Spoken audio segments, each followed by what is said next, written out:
Et salut les amis, c'est reparti pour une nouvelle vidéo. Alors, je vais vous expliquer comment la tech, la technologie de façon générale, est en train de reproduire le travail du diable, en espérant que ça va ouvrir les yeux à tous les gens qui séparent entre la science et la spiritualité. Dans cette vidéo, on va parler des pensées intrusives et d'une technologie que les États-Unis ont, possèdent, hein, et pourquoi en fait beaucoup de lanceurs d'alerte sont déclarés comme schizos, hein, et qui finissent par se sauter la vie. They say they are hearing voices in their heads. And those voices are being transmitted by microwave or other methods. Well, several viewers asked us to investigate what they call electronic harassment. Ce que je viens de vous montrer est passé à la télé américaine, c'est-à-dire que ça s'est passé aux infos. Des centaines de personnes déclarent recevoir en fait ou être harcelées électroniquement par des micro-ondes, parce que cette technologie existe depuis les années 70 et elle s'appelle V2K, Voice to Skull, la voix à l'esprit ou à la voix au crâne, c'est-à-dire que ça n'arrive pas aux oreilles, c'est envoyé directement à l'intérieur de la tête.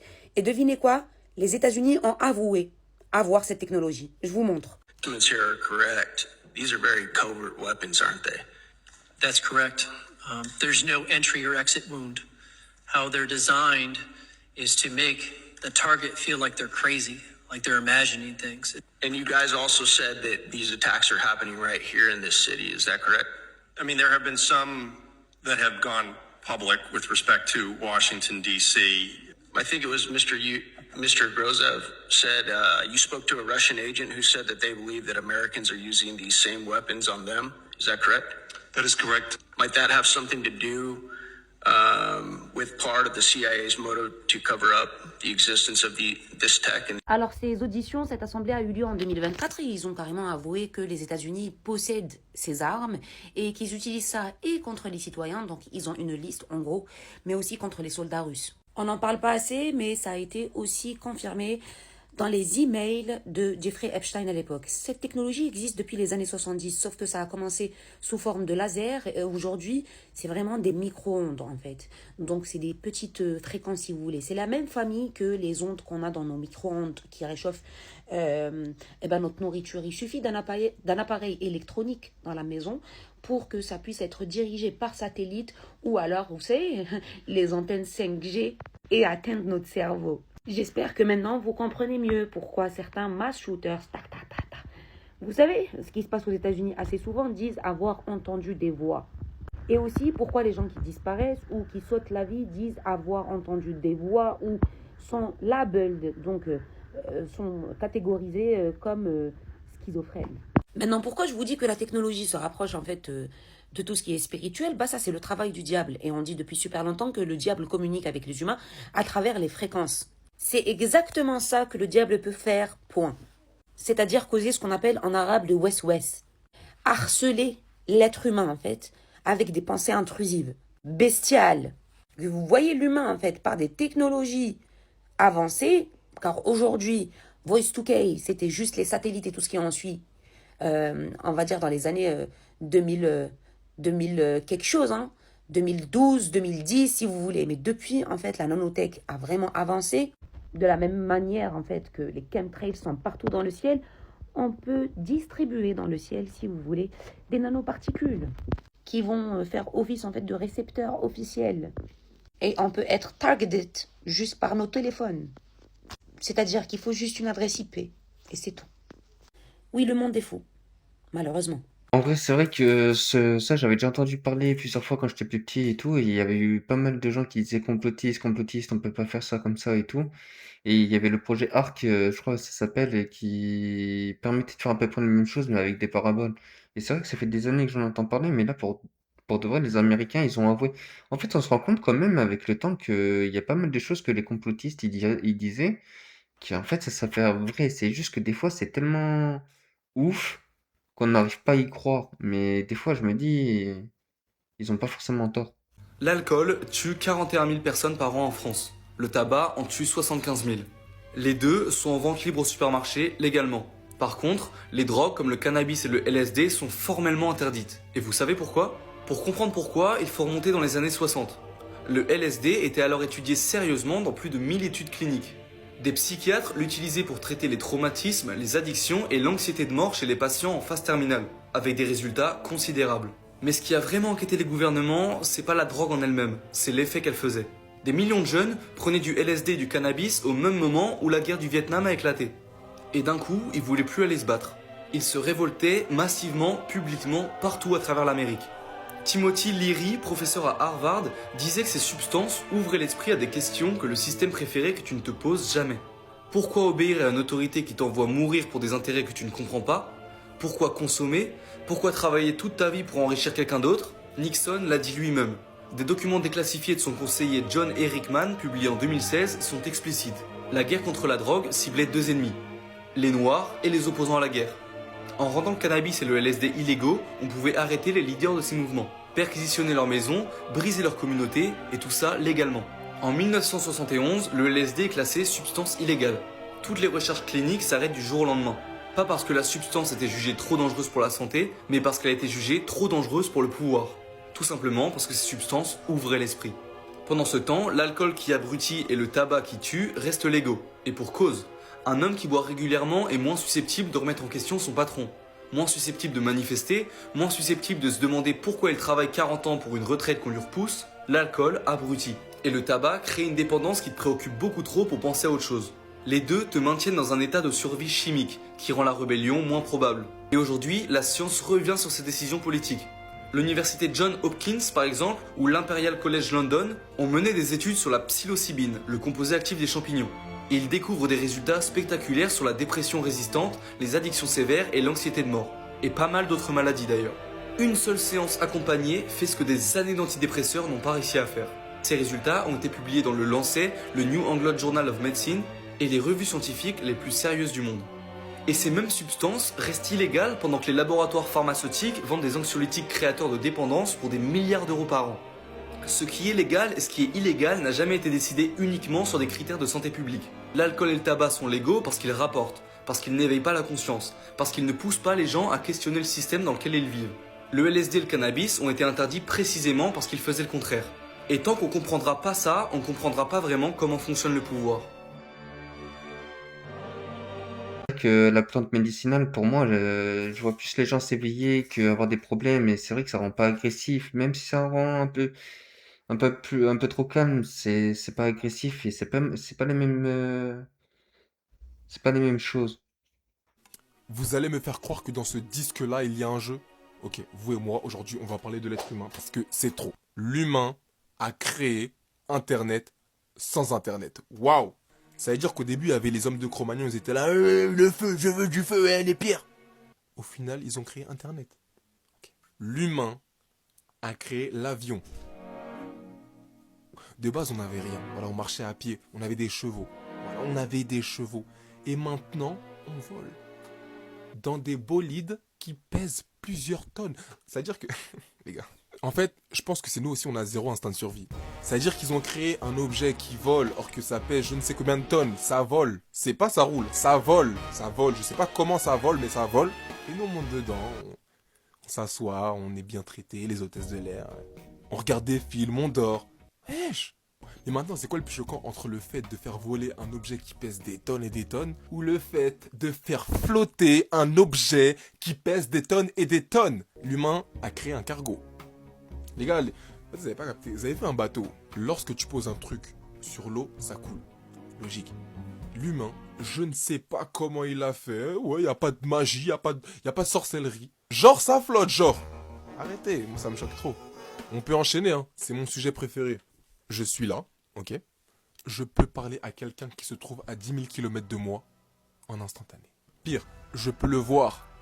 Je peux le voir. L'humain a créé ça. Alors que de base, je rappelle, hein, il y avait des pierres, c'était en mode hey, donnez-moi du savon. Il n'y avait pas de savon avant.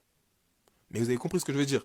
Comment ça se fait qu'ils ont créé un téléphone? Vous avez déjà ouvert un téléphone? Les puces, les trucs, comment ils ont su que si tu mettais cette puce-là comme ça, là, tu pourrais potentiellement avoir du réseau? Le réseau, ils ont créé le réseau. C'est-à-dire qu'ils ont envoyé... Vous avez vu là? Dans la Lune, en haut là, enfin dans l'espace, il y a une station spatiale de la taille d'un terrain de foot qui flotte. C'est en l'air qui flotte. Voilà, en tout cas, c'est là-bas. On a des satellites, les réseaux, les trucs. Les gars. Ça veut dire qu'il y a un fou, il regardait le ciel et tout comme ça, il s'est dit, et si Et si j'envoyais un truc là? Wesh les gars, wesh, un peu de...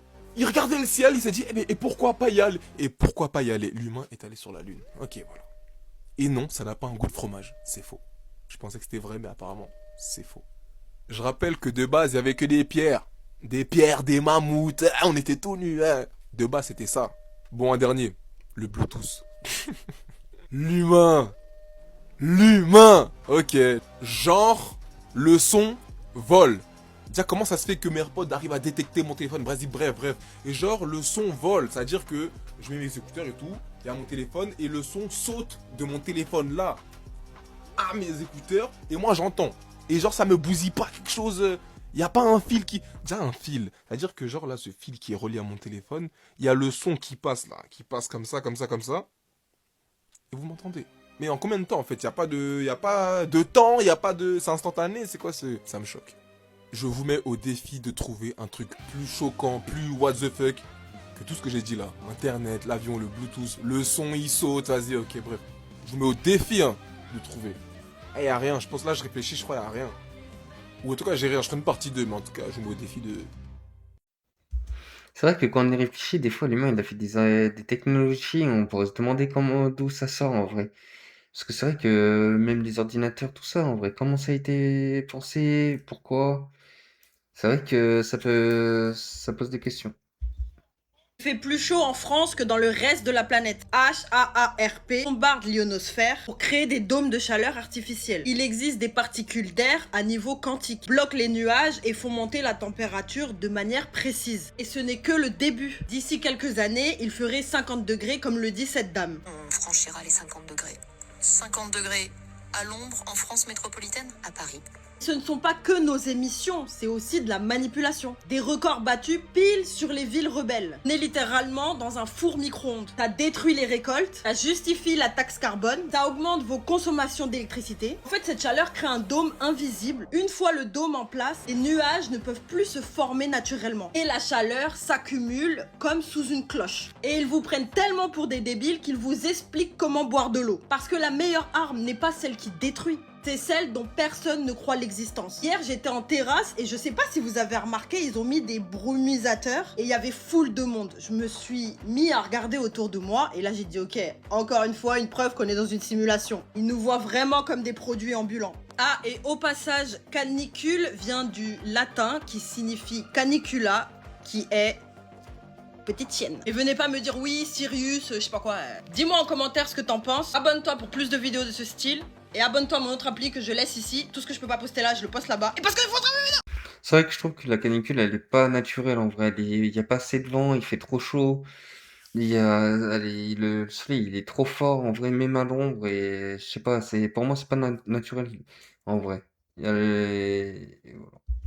Je sais pas si t'as remarqué, mais dans notre corps et dans notre tête, en ce moment, il se passe des choses bizarres ces derniers mois. Genre, on est 90% de la population à avoir ce symptôme. Déjà en France, c'est sûr. Déjà, sans raison particulière, on est anxieux en ce moment. On mange beaucoup sans se sentir rassasié aussi. Beaucoup de personnes ressentent des douleurs dans leurs articulations. On est toujours fatigué. Même si on dort pendant 7 ou 8 heures d'affilée, on se réveille avec de la fatigue et même la journée. Le corps est épuisé. Il y a aussi ces douleurs à la tête qui viennent soudainement, sans explication. On a le ventre gonflé et on a du mal à évacuer. Est-ce que toi aussi, tu te réveilles soudainement dans la nuit, sans raison? Et est-ce que tu as remarqué que ces derniers temps, on a l'impression que le temps s'est accéléré? Il passe de plus en plus vite. C'est juste incroyable. Alors les amis, vous allez me confirmer dans les commentaires, mais on est énormément en France, en ce moment, à ressentir tous ces symptômes. Je ne sais pas pour quelle raison. Mais c'est très étrange. D'ailleurs, dis-moi ce que tu en penses en commentaire, parce que le monde part totalement en live. C'est vrai que j'ai vu des gens autour de moi qui avaient quelques-uns de ces symptômes aussi, que personnellement, ça serait plus pour la fatigue. Mais je trouve ça pas très normal, honnêtement, qu'on a tous les mêmes symptômes en même temps. Je sais pas si vous, de votre côté, c'est pareil, mais je trouve ça assez surprenant. Ils ont envoyé des fausses infirmières dans les maternités pour saboter le lait maternel et leur vendre du lait chimiquement fabriqué. Bienvenue dans le scandale de Nestlé des années 1970, ou comment un géant de l'agroalimentaire a piégé des millions de mères. Pour conquérir les pays pauvres, Nestlé a envoyé des fausses infirmières, les milk nurses, en blouse blanche, dans les maternités. Elle distribuait des échantillons gratuits de lait en poudre aux nouvelles mamans. Le piège était calculé. Ces échantillons duraient juste 2 à 3 semaines. Pile le temps pour que la lactation s'arrête définitivement. Une fois le lait maternel tari, les mères n'avaient plus le choix. Acheter la formule chimique, ultra chère. Dans les zones sans eau potable, elles diluaient la poudre avec de l'eau contaminée pour faire durer la boîte. Résultat, diarrhée, malnutrition, mort massive des bébés. Une étude économique sérieuse, NBER 2018, estime 212 000 décès infantiles supplémentaires par an au pic en 1981 et plus de 10 millions de morts excédentaires entre 1960 et 2015, rien qu'à cause de ce switch forcé. Ce n'était pas une erreur. C'était une stratégie documentée. Pot de vin aux médecins, pub mensongère, infiltration systématique des hôpitaux. Quand le rapport The Baby Killer, 1974, les a dénoncés, Nestlé les a traînés en justice et a perdu en popularité mondiale. Le boycott lancé en 1977 dure encore aujourd'hui. IBFAN les accuse toujours de continuer les mêmes tactiques en Afrique et en Asie. Ils ont transformé une ressource naturelle gratuite en marché captif. C'est vrai que je comprends pas comment ils peuvent faire ça. En vrai, là, c'est aller directement tuer les bébés, tout ça. Et en vrai, c'est des choses, c'est vraiment horrible. Je comprends pas comment on peut faire des choses comme ça, en vrai. Surtout se faire passer pour des fausses infirmières pour faire des actes comme ça. Mais bon, la vidéo, elle est finie. Je vous dis une bonne journée et une bonne soirée.